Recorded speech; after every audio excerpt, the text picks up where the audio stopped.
मतभेद मनभेद का कारण नहीं बनना चाहिए। दोस्तों, बहुत बार ऐसा होता है कि मेरी कोई गलती नहीं है, लेकिन सामने वाला मुझसे एग्री नहीं करता।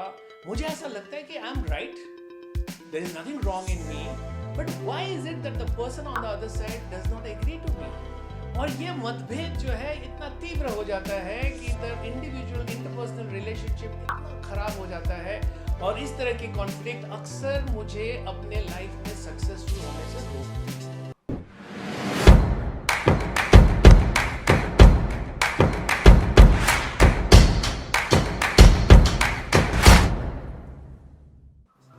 Hello friends, my name is Sanjay Singh and I'm your sales coach. In this profession of selling, has difference of opinion created a conflict in your life and you thought that this conflict was reason for your failure? You must listen to this video for the next 2-3 minutes. Friends, first important thing for you to understand is conflict is good.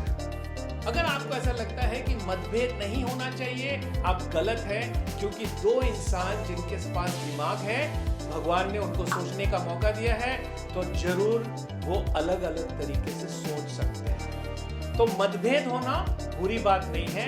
दो बैल के बीच में, दो बकरी के बीच में, दो गधों के बीच में कभी मतभेद नहीं होता। दो मनुष्यों के बीच में मतभेद हो सकता है और इसमें कोई गलत बात नहीं है। Having understood that conflict is good, आपको करना क्या चाहिए?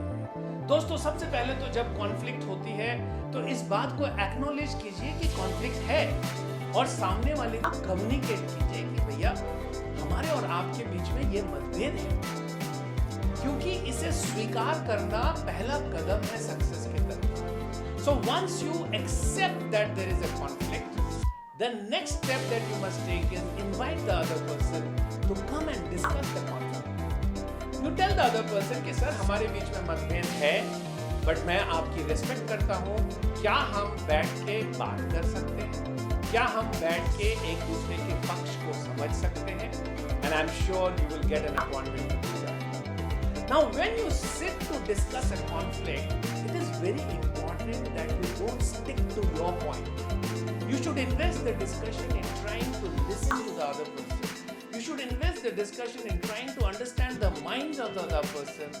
Normally होता क्या है कि इस तरह की मीटिंग में हम अपनी राग अलापने लगते हैं और वो सुनहरा अवसर खो देते हैं उस बंदे से वापस रिलेशनशिप बिल्ड करने की। आफ्टर ऑल, अगर डिसएग्रीमेंट है तो सारी चीजों में तो डिसएग्रीमेंट नहीं हो सकती।